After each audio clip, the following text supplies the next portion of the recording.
হরে কৃষ্ণ, রাধে রাধে বলে ব্লগটা শুরু করছি।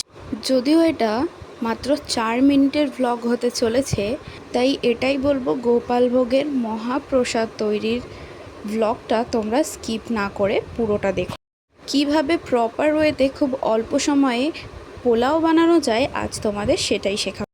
প্রথমেই এখানে নিয়ে নিয়েছি প্রায় 1 কেজি গোবিন্দভোগ চাল, আর সেটাকে আমি ভালো করে ধুয়ে শুকিয়ে নিয়েছিলাম। আর প্রায় আধা ইঞ্চি আদা আমি গ্রেট করে দিয়েছি তাতে, আর দিয়েছি নুন, ঘি এবং হলুদ গুঁড়ো। হলুদ গুঁড়োটা আমার বাড়ির তৈরি, সেই কারণে রঙটা বেশ গাঢ় এসেছিল। তোমরা প্যাকেটের গুঁড়ো ইউজ করতে পারো।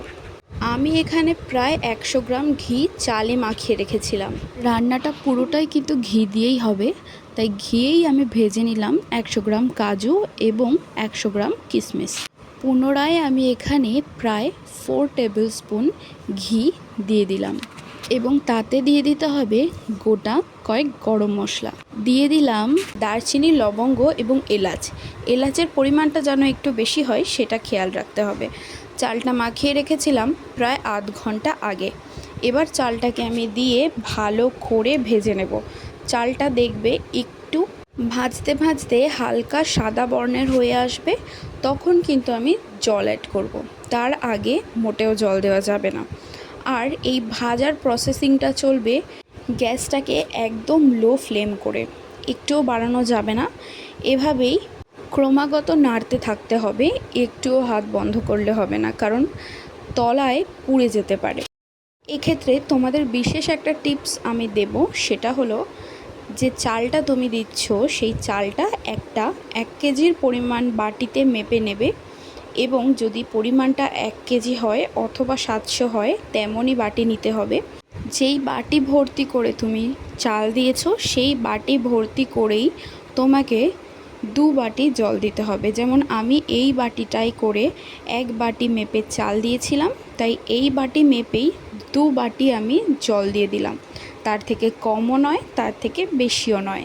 জেনে রেখো, এটাই কিন্তু পোলাও তৈরির বিশেষ টিপস। এর থেকে পরিমাণে জল বেশি হলে পোলাওর চাল গলে যাবে এবং কম হলে শক্ত থেকে যাবে, কোনোটাতেই ভালো লাগবে না।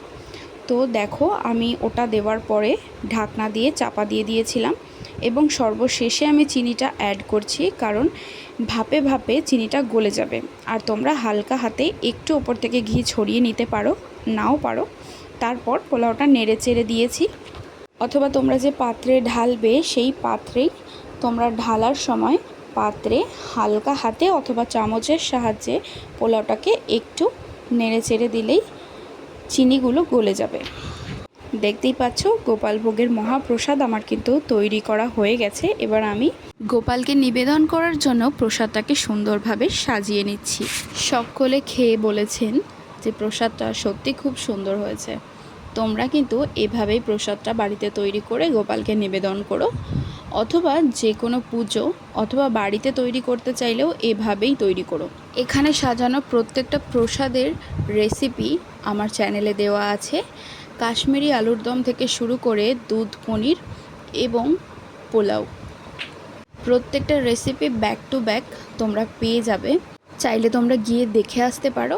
ভিডিওটা ভালো লাগলে লাইক, কমেন্ট, শেয়ার করে আমাকে সাপোর্ট করো। থ্যাংক ইউ সো মাচ ভিডিওটা পুরোটা দেখার জন্য। সুস্থ থেকো, ভালো থেকো এবং মা বাবাকে ভীষণ ভালো রেখো।